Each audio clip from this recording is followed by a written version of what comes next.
여러분도 뉴스를 통해서 잘 보고 계시겠지만 각 정당에서는 대통령 후보를 선출하기 위해서 여러 가지 방법으로 경선이 벌어지고 있습니다.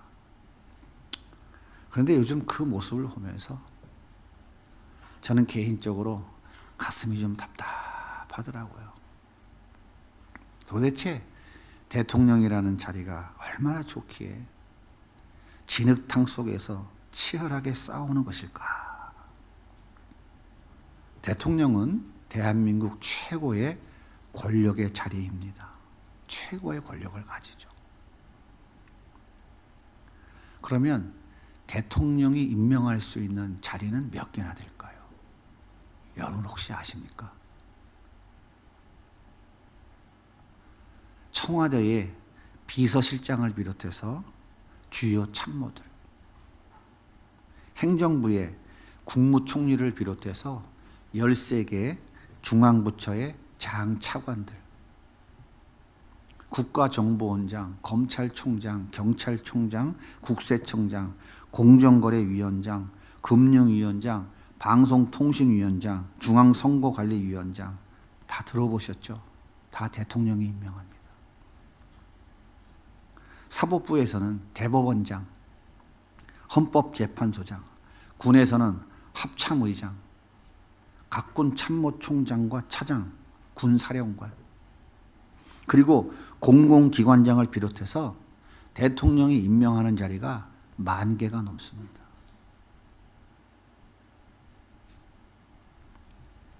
임기를 마친 후에도 국가가 경호를 책임져주고 연간 수억 원의 각종 비용을 지불합니다. 그리고 죽어서도 국립묘지에 안장되고 역사에 그 이름이 길이 남게 됩니다. 힘의 논리가 지배하는 세상에서 가장 높은 자리, 최고의 자리가 바로 대통령입니다. 그러니 이기기 위해서 얼마나 치열하게 싸우겠습니까? 당연한 것이죠. 성경은 이런 사람을 큰 자라고 부릅니다.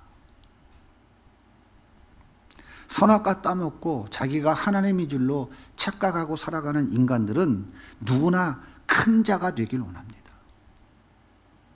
그래서 자기 힘을 쌓고 또 쌓는 것을 절대로 포기하지 않습니다. 예수님 당시에 이스라엘은 로마의 속국이었습니다. 유대인들은 하나님께서 다윗과 같이 강하고 능력 있는 메시아를 보내주셔서 로마의 압제로부터 우리를 구원해서 다윗 시대와 같이 강하고 풍요로운 나라를 만들어 줄 것을 기대하고 있었어요. 아주 간절히 기도하고 있었습니다. 그런데 어느 날 보니까 죽은 자를 살리시고 바람과 바다를 잔지 않게 할 뿐 아니라 보리떡 5개와 물고기 2마리 가지고 5,000명을 먹이고 12광주리를 남게 하는 이 예수님을 보면서 사람들은 화원했어요. 야, 이 사람은 구약의 선지자들이 예언한 그 메시아가 맞다. 이가 바로 우리를 로마의 압제로부터 건져내서 우리를 잘 사는 나라 만들어줄 것이다. 그렇게 확신했습니다. 그런데 예수님을 따라다니던 제자들 역시 동일했어요. 오히려 한술 더 떴습니다. 그래서 제자들은 특별한 관계라고 하는 것을 이용해서 더 좋은 자리에 앉고 싶어서 예수님께 기준을 정해 달라고 요청합니다. 예수님, 누가 더 큰 자입니까? 누가 더 큰 자의 자리에 앉을 수 있겠습니까? 이렇게 예수님께 물어본 거예요. 오늘 말씀 1절입니다. 그때의 제자들이 예수께 나와 이르시되 천국에서는 누가 크니까? 여기서 제자들이 말하고 있는 천국은, 제자들이 생각하고 있는 이 천국은 어떤 말이냐면 예수님이 왕으로 등극하실 이스라엘 나라를 말하는 거예요. 제자들은 그렇게 지금 이해하고 있는 거예요. 동일한 사건을 다루고 있는 누가복음 9장 46절은 아주 정확하게 말합니다. 제자 중에서 누가 크냐 하는 변론이 일어나니 나는 배와 그물을 던져버리고 예수님을 따랐어. 나는 돈 많이 버는 세무공무원 자리 보려고 예수님 따랐다니까. 무슨 소리야? 내가 의사야. 알지? 내가 의사인 거. 돈도 잘 벌고 사회적 지위가 얼마나 높은 줄 알아? 내가 이것 버리고 예수님을 따랐으니까 내가 서열 1위가 된 맞지 않겠어? 옆에서 듣고 있던 베드로가 얼마나 화가 났을까요? 뭐가 어쩌고 어째? 내가 누구야? 베드로 아니야. 예수님의 수제자. 내가 제일 높지. 내가 제일 높은 영의정의 자리에 앉아야 되지. 그러자 옆에 있던 요한이 이렇게 말합니다. 형님, 예수님이 가장 사랑하는 자가 누군지 아시죠? 바로 나 요한이잖아요. 당연히 국무총리는 제 자리죠. 이렇게 서로 큰 자가 되기 위해서 싸움질하던 제자들이 예수님께 지금 물어보는 거예요. 자기들끼리 결정이 안 되니까 예수님께 물어보는 거예요. 예수님, 누가 큰 자입니까? 서열 좀 정해주세요. 이때 예수님께서 이렇게 말씀하십니다. 오늘 말씀 2절입니다. 예수께서 한 어린아이를 불러 그들 가운데 세우시고 이르시되 진실로 너희에게 이르노니 너희가 돌이켜 어린아이들과 같이 되지 아니하면 결단코 천국에 들어가지 못하리라. 그러므로 누구든지 이 어린아이와 같이 자기를 낮추는 사람이 천국에서 큰 자니라. 이런 얘기죠. 예수님께서 한 어린아이를 세워놓고 이 어린아이와 같이 자기를 낮추는 사람이 천국에서 큰 자야. 이렇게 말씀하시는 거죠. 제자들이 이해가 되겠어요? 자기 힘을 쌓고 또 쌓아서 인정받고 높임 받아야 큰 자이지 어떻게 어린아이와 같이 연약하고 힘없는 자가 큰 자가 될 수 있겠습니까? 제자들이 얼마나 놀랐을까요? 그러면 예수님이 말씀하신 이 어린아이라는 것은 어떤 의미일까요? 지우를 식탁 위에 올려놓고 지우의 아빠한테 와 하고 두 팔을 벌리면 지우가 어떻게 할까요? 까르르 웃으면서 아빠 품에 자기 몸을 던집니다. 아빠는 혹시라도 떨어질까 싶어 얼른 가슴에 안아주죠. 이렇게 부모님이 말씀하시면 자기 가치와 판단의 기준 없이 무조건 이해하고 순종하는 어린아이와 같이 하나님의 말씀에 전적으로 무조건적으로 순종하는 사람이 바로 어린아이인 거예요. 이 어린아이가 천국에서 큰 자라고 말씀하고 있는 거예요. 그런데 6절에 보면 예수님께서 이 어린아이에 대해서 다시 구체적으로 설명해 주세요. 6절에 보면 이 어린아이를 작은 자라고 얘기해요. 10절과 14절에도 보면 작은 자라고 말하고 있어요. 그러니까 예수님께서 설명하신 후에 이 작은 자가 바로 천국에서는 큰 자라고 말씀하고 계신 거예요. 마태복음 18장 4절에 이렇게 말씀하십니다. 그러므로 누구든지 이 어린아이와 같이 자기를 낮추는 사람이 천국에서 큰 자니라. 이게 무슨 말입니까? 제가 계속해서 설교했죠. 말씀드렸죠. 자기 힘을 버리는 자, 곧 자아가 죽는 자예요. 자기 힘을 버리면 죽죠. 자기 힘을 버린다는 것은 곧 자아가 죽는 거예요. 자아가 뭡니까? 자기 소견에 옳은 대로 살고 싶어 하는 거예요. 근데 힘이 있어야 살죠. 돈이 있어야 마음대로 하죠. 돈이 힘이지 않습니까? 자기 힘을 버리는 것은 곧 그래서 자아가 죽는 거예요. 자아가 죽는 자는 어떤 자입니까? 예수님이 자기의 주인 되셔서 자기 삶을 이끌어가는 거예요. 이해가 되세요? 그러니까 이렇게 자아가 죽은 자는 예수님께서 말씀하실 때에 자기 판단과 자기 기준을 세우지 않고 무조건 이해하고 순종하는 자예요. 이 사람이 바로 작은 자인 것입니다.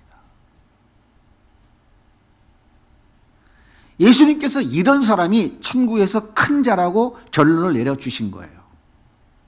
여러분 생각해 보세요. 자기가 세워놓은 가치와 판단의 기준이 없는 사람을 뭐라고 말합니까? 줏대 없는 사람이죠. 무능한 사람. 자존심 없는 사람. 정말 별 볼 일 없는 사람이에요.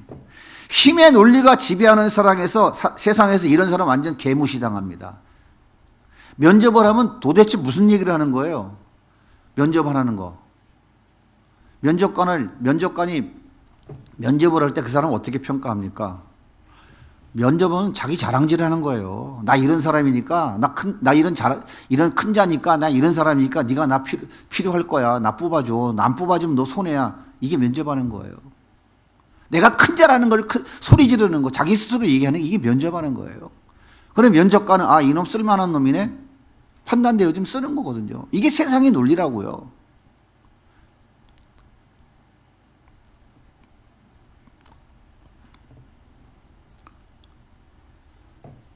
이렇게 힘의 논리가 지배하는 세상에서 작은 자는 완전히 개무시당합니다.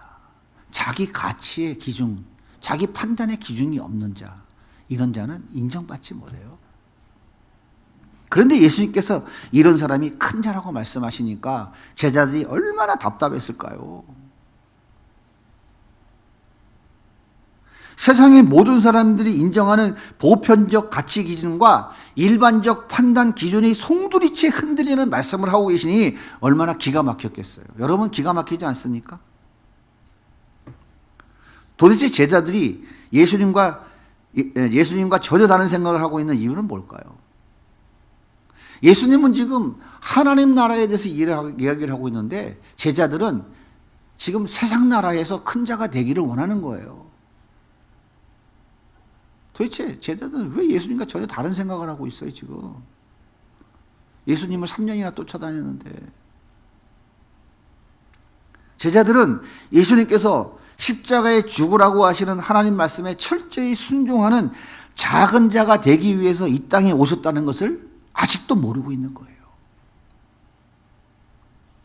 제자들은 예수님께서 작은 자가 되어 우리의 죄를 십자가에서 용서하시고 우리를 하나님 나라의 백성으로 세우시려고 하는 것을 아직도 모르고 있는 거예요. 제자들은 예수님은 메시아입니다. 예수님은 하나님의 아들입니다. 라고 고백하고 있었지만 실제로 예수님이 작은 자가 되어야 하는 의미를 모르고 있었던 것입니다. 그래서 제자들은 예수님은 로마의 압제를 물리치고 부국강병, 부귀영화, 만사형통의 나라를 세워줄 이 세상의 가장 큰 자라고 착각하고 있었던 것입니다. 사랑하는 여러분, 이 세상에서 가장 큰 자가 누구입니까? 세계 최대 강대국인 미국의 대통령일까요? 세계에서 가장 돈 많은 부자 빌 게이츠일까요? 아니죠. 자연과 우주를 창조하신 왕 중의 왕, 만왕의 왕 예수님이 이 세상의 가장 큰 자 아닙니까? 이 예수님께서 자신의 영광과 능력과 권위를 다 포기하시고 인간의 몸을 입고 이 땅에 오셨습니다. 그리고 범죄한 인간들의 죄를 대신해서 십자가에 죽으라고 하신 하나님의 말씀까지 온전히 순종하셨습니다. 이렇게 큰 자이신 예수님께서 가장 작은 자가 되셔서 우리를 영원한 지옥 형벌에서 건져주신 것이에요. 그런데 하나님께서 작은 자가 되신 예수님을 그 죽음에서 부활시키셔서 하나님 보좌 우편에 앉히셨습니다. 그리고 우주 만물을 통치하시는 영광의 자리, 천국에서 가장 큰 자의 자리에 앉게 하셨습니다. 우주에서 가장 큰 자이신 예수님이 이 세상에 오셔서 가장 작은 자로 사셨지만 천국에서는 가장 높은 자로 높임을 받으신 거예요. 여러분, 이 원리가 이해가 되시는지 모르겠습니다. 다니엘은 다리오 왕의 위에 누구에게든지 기도하면 사자굴에 집어넣겠다는 왕의 도장이 찍힌 조서를 받았어요. 하지만 다니엘은 창문을 열어놓고 전에 하던 대로 하루 3번씩 예루살렘을 향하여 창문을 열어놓고 기도하기를 멈추지 않았습니다. 다니엘의 정적들은 왕의 명령을 어긴 다니엘을 잡아 사자굴에 집어 던졌어요. 자기들이 원하는 소원이 이루어진 것이죠.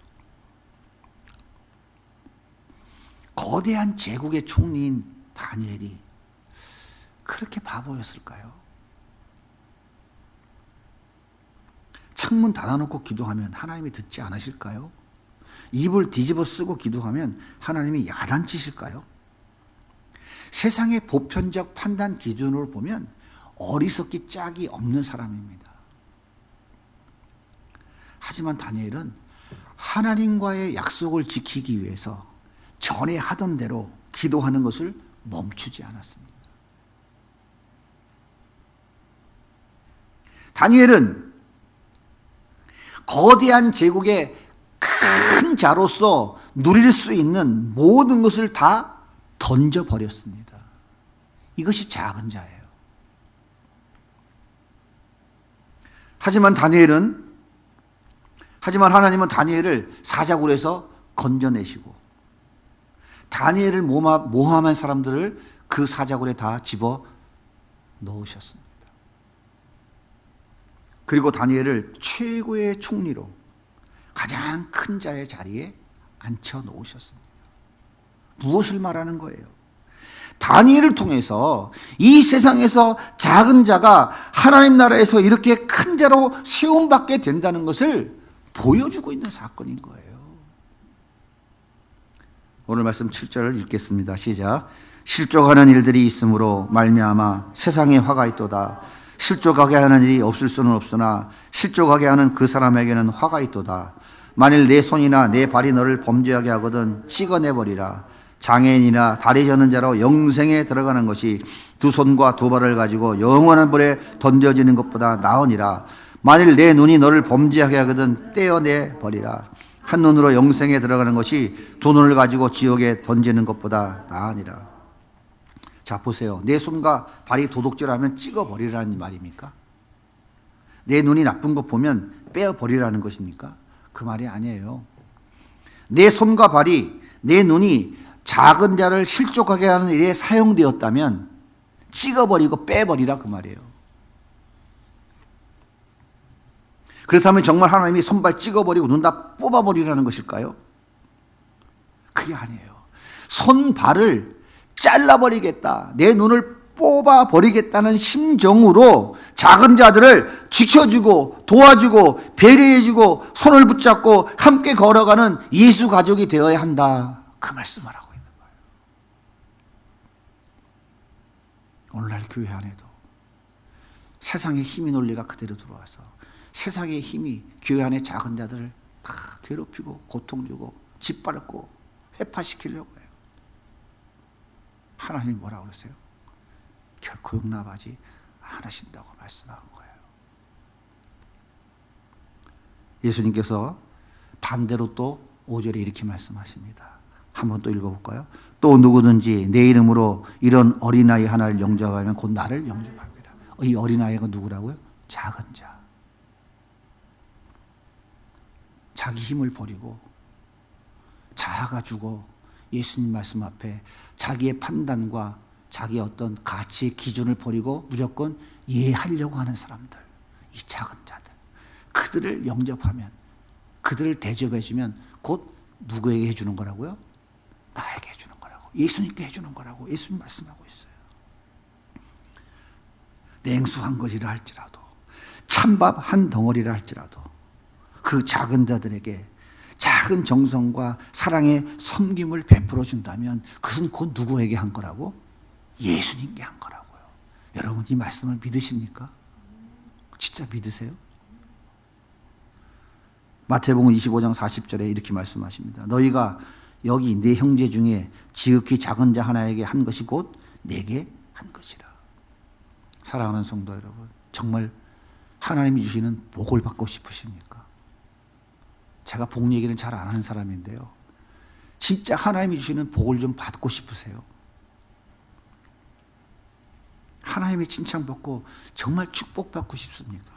성경이 말씀하고 있는 자손 1000대까지 하나님이 주시는 그 복을 누리며 자손이 잘되고 자손이 하나님께 쓰임받고 자손이 하나님의 영광을 돌려드리는 도구로 쓰임받고 인정받고 하는 그 복 정말 받고 싶으십니까?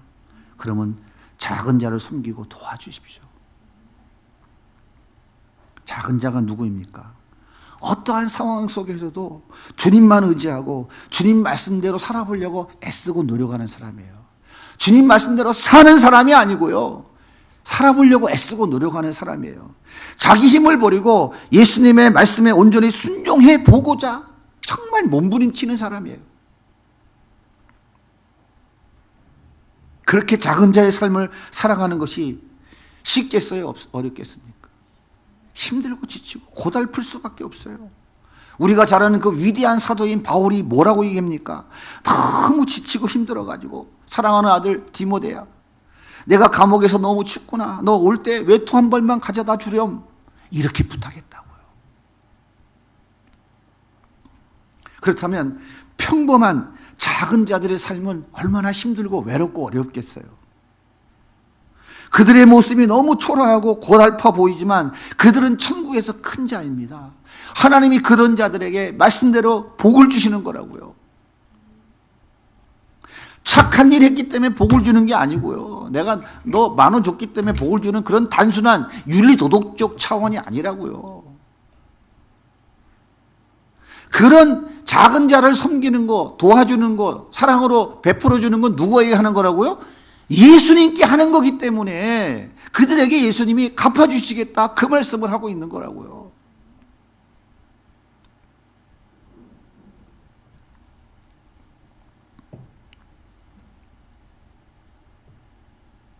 이런 작은 자들을 도와주고 섬겨주면 그것이 곧 예수님께 한 것이니 하나님 아버지가 얼마나 기뻐하시겠어요.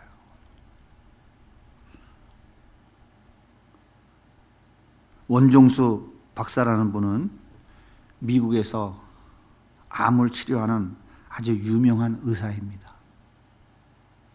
이분은 1951년 6.25 전쟁통에 위로 누나가 셋, 막내 아들로 태어났어요.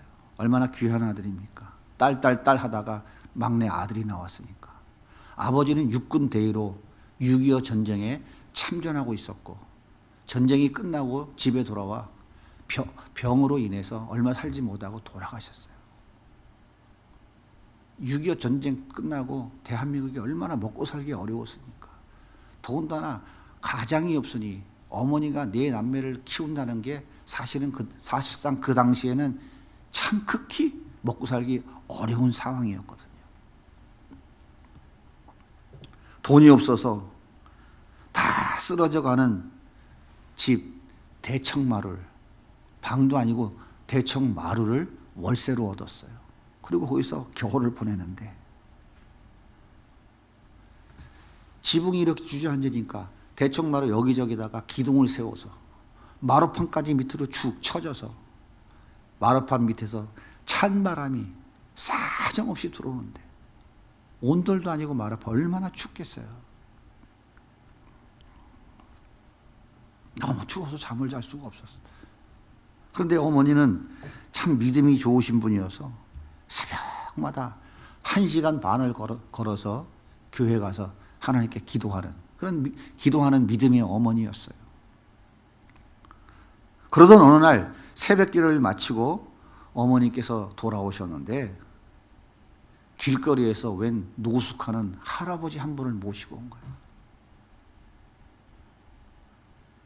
어머니께서 종수야 깨끗하게 목욕시켜드려라.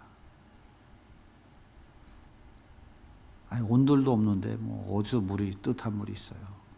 그래서 이 원종수 박사가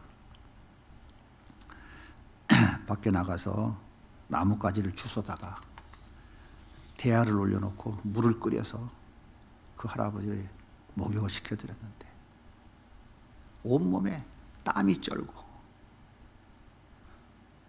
오줌 싸가지고 똥 싸가지고 덕지덕지 붙어 있어서 이게 도대체 씻을 수가 없을 정도로 험악한 그런 상황이. 그래서 나뭇가지를 하나 주워다가 나뭇가지를 이렇게 벗겨냈다고 나뭇가지를 벗겨냈대요. 그렇게 겨우겨우 몸을 다 씻겨드렸더니 어머니께서 며칠 전에 외삼촌이 와가지고 조카가 그 추운 겨울에 내복도 없이 사는 걸 보고 지껏 벗어주고 갔대요. 그거 입혀드리라고 그래가지고 어머니 명을 거역할 수 없어서 울면서 자기 내복을 입혀드렸대요. 그랬더니 어머니께서 빨리 밥을 지어서 대접하라는 거예요. 쌀이 어디 있습니까? 먹다 남은 보리쌀 조금 있는데 반찬이 어디 있습니까? 아무것도 없는데. 그래서 밭에 나가서 떨어져 있는 배추, 무, 우거지 주워다가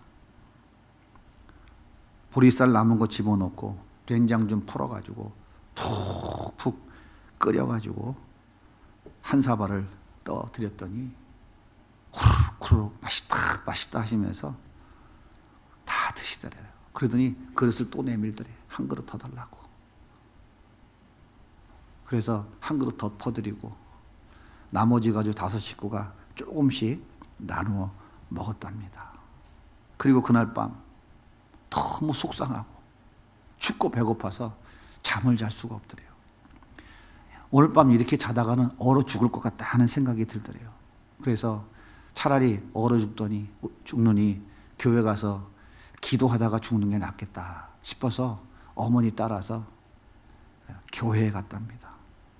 그리고 너무 힘들고 어려워서 하나님 앞에 울면서 기도했대요. 하나님, 왜 하필이면 그 할아버지가 우리 어머니 눈에 보이게 하셔서 내 한 벌밖에 없는 내복까지 빼앗기게 하셨어요. 우리 어머니가 그렇게 열심히 기도하는데 우리는 맨날 춥고 배고프고 이렇게 살아야 돼요 하면서 울면서 하나님 앞에 소리 질러가면서 기도했답니다. 그런데 예수님의 음성이 들려오더래요. 종수야, 어제 내가 목욕시켜줘서 얼마나 시원했는지 몰라. 정말 고맙다. 어제 네가 끓여준 그 시래기국 진짜 맛있었어. 내가 정말 배가 고팠었는데 얼마나 고마운지 몰라. 내가 준 그 내복 진짜 입고 얼마나 따뜻했는지 몰라. 정말 고마워. 어제 어머니가 모시고 온 그 할아버지가 예수님이었어요. 그래서 이 원종수 박사가 깜짝 놀랐대요. 그래서 그렇게 말했대요. 그러면 진짜 그렇게 말씀하시지. 내 하나밖에 없는 내복 입혀드리면서 내가 얼마나 속상했는지 알아요? 어머니가 무서워서 내가 할 수 없이 입혀드리긴 했지만 나 진짜 하기 싫은 거 했는데 진작 말씀하시면 내가 기분 좋게 입혀드렸을 텐데요. 그랬답니다. 그런데 예수님께서 네가 제일 원하는 것이 뭐냐 하고 물으셨대요. 그래서 갑자기 솔로몬의 생각이 나가지고 예수님, 나도 솔로몬 같은 지혜를 주셔서 공부 좀 잘해봤으면 좋겠어요. 그렇게 기도했대요. 그랬더니 그래, 내가 너에게 지혜를 줄게. 그 당시 이 원종수는 대전의 한 시골 고등학교에서 밴드부였대요. 밴드부. 나팔 불고 있었대요. 그 나팔은 왜 불었냐 하니까 나팔 불고 가끔 행사에 있어서 대전 시내 나가면 여학생들이 그렇게 쳐다봐서 그게 너무 기분 좋아가지고 나를 알아봐 주는 사람이 있구나 싶어서 그거 했다는 거예요.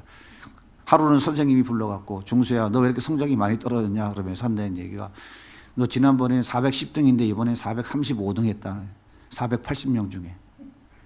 이제 공부 좀 해야 되지 않냐 그러시더래요. 그래서 기도한 게 생각나서 알았습니다. 저도 이제 공부 좀 해보겠습니다. 그래서 밴드부 그만두고 공부했대요.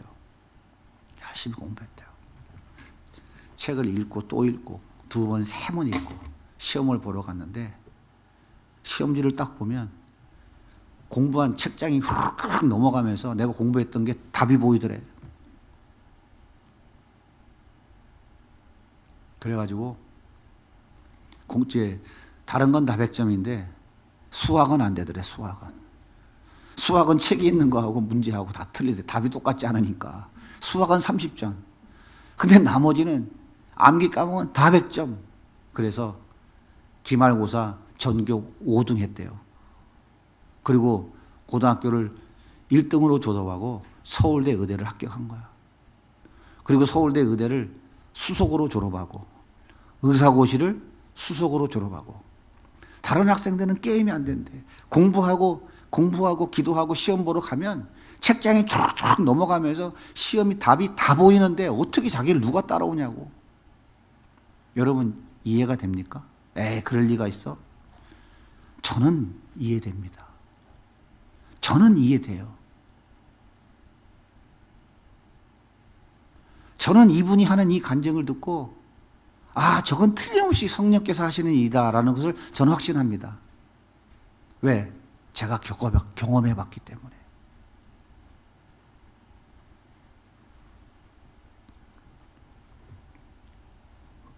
그리고 미국에 가서 세계적인 안 전문가가 돼서 전 세계를 다니며 하나님을 간증한 의사로 살고 있어요.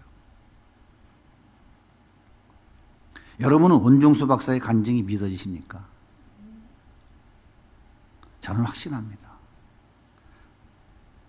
하나님께서 작은 자로 사랑하는 자들을 반드시 인정해 주시고 책임져 주십니다. 그리고 오늘도 우리 예수님께서 병든 자, 가난한 자, 고통받는 자 여러 가지 모습으로 우리를 찾아오셔서 우리가 정말 작은 자로 살아가고 있는지 확인하고 계신다고 저는 믿습니다. 말씀을 준비하면서 지금까지 살아오면서 예수님이 내 앞에 얼마나 많이 지나가셨을 텐데 내가 지금까지 그 예수님을 많이 놓쳤구나 하는 생각이 들었어요. 회개했어요. 이렇게 작은 자를 도와주고 섬기는 자들에게 복을 주실 것이라고 인정해 주시고요. 또 너희를 위해서 하나님 나라를 상속받으라고 예수님이 말씀하고 있어요. 마태복음 25장 34절 같이 읽겠습니다. 시작. 그때의 임금이 그 오른편에 있는 자들에게 이르시되 내 아버지께 복받을 자들이여 나와 창세로부터 너희를 위하여 예비된 나라를 상속받으라. 내가 줄일 때에 너희가 먹을 것을 주었고 목마를 때에 마시게 하였고 나그네 되었을 때 영접하였고 헐벗을 때 옷을 입혔고 병들었을 때 돌보았고 옥에 갇혔을 때 와서 보았느니라. 천국 가서 예수님이 헐벗고 있습니까? 천국에 가면 누가 배고픈 사람이 있어요? 아니에요. 이 땅에서 병들고 가난하고 헐벗은 자들, 정말 작은 자로 예수님 말씀에 순종하며 살아가 보려고 하는 이런 자들, 그들을 도와주고 그들을 섬겨주고 그들에게 힘이 되어주는 자들, 예수님께서 뭐라 그래요? 네가 나에게 그렇게 해줬어. 네가 나 배고플 때 밥 한 그릇 줬잖아. 네가 나 병들었을 때 나 치료해줬잖아. 나 추울 때 네가 내 복을 벗어줬잖아. 그래, 너 하나님 나라를 상속받아라. 내가 너에게 복을 줄게. 그렇게 예수님이 말씀하고 계신 거예요. 사랑하는 성도 여러분, 작은 자가 큰 자가 된다는 것은 힘의 논리가 지배하는 이 땅에서는 절대로 통하지 않는 허무맹랑한 소리입니다. 하지만 하나님 나라에서는 이 역설이 진리입니다. 큰 자가 되겠다고 쌓고 또 쌓는 어리석은 자가 되지 말고 버리고 또 버리면서 작은 자로 살아가기 위해서 애쓰고 힘쓰시기 바랍니다. 지난주에도 말씀드렸죠. 버리면 하나님이 채워주십니다. 뭘로 채워주신다고요? 하나님 나라, 이것으로 하나님 나라를 상속해 주신단 말이에요. 하나님 나라를 맛보고 누리게 해주신다고요. 그리고 버린 것보다 더 좋은 것으로 채워주셔서 또 버리게 하신다 이 말이에요. 작은 자는 자기 스스로 가치와 판단의 기준을 세우는 자가 아니라 하나님 말씀에 무조건 예하고 순종하는 자입니다. 그래서 이 작은 자의 삶은 이 세상의 삶과 정반대의 삶을 살아가는 거예요. 세상 트렌드를 절대로 따라갈 수 없어요. 밀려가는 그 급류 가운데 거슬러 올라가는 살아있는 물고기와 같은 삶을 살아가는 거예요. 이게 작은 자예요. 그러니 얼마나 힘들고 어렵겠어요. 교회가 이런 자들을 사랑해주고 품어주는 게 교회이죠. 이게 아둘람 공동체예요. 교회가 이런 자들을 멸시하고 무시하고 내쫓고 내가 세상에 힘을 가졌다고 큰 소리 치면 하나님께서 너는 연자맷돌이나 매거라 라고 저주하신다는 것을 우리는 기억해야 됩니다. 우리는 이 땅에 천년만년 살아갈 사람들이 아니에요. 우리의 본향은 이 땅이 아니라 하나님 나라입니다. 우리는 그 나라를 향해 걸어가는 하나님 나라의 백성들입니다. 따라서 우리가 이 땅에서 살아가야 될 삶의 모습은 큰 자가 아니고 작은 자예요. 나를 위해 십자가에 죽으신 예수님의 뜻에 순종하는 작은 자의 삶을 살아가다가 천국에서 우리 모두 함께 만날 수 있기를 예수님의 이름으로 간절히 소원합니다.